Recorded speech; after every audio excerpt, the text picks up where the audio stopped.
పేతురు యోహాను దేవాలయంలోకి ఎక్కి వెళుతుంటే ఈ భిక్షం అడుగుతున్న వాడు ఏమంటున్నాడంటే భిక్షం అడుగుతున్నాడు.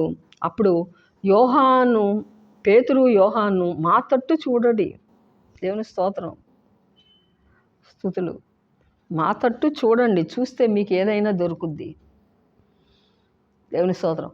వాడు ఎంతో ఆతురతగా దేవుని స్తోత్రం వాళ్ళ చేతుల వైపు చూస్తున్నాడు.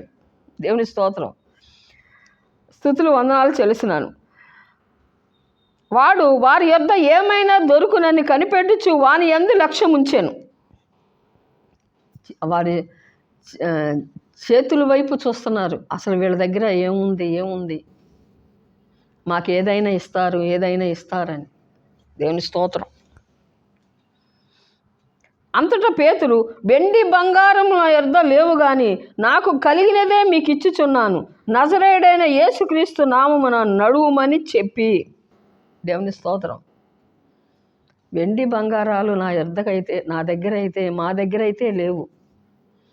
దేవుని స్తోత్రం. అంతటికంటే వాటికంటే విలువైనటువంటి, దేవుని స్తోత్రం, వాటన్నిటి వెండి బంగారం కంటే కూడా విలువైనటువంటిది నేను నీకు ఇస్తున్నా.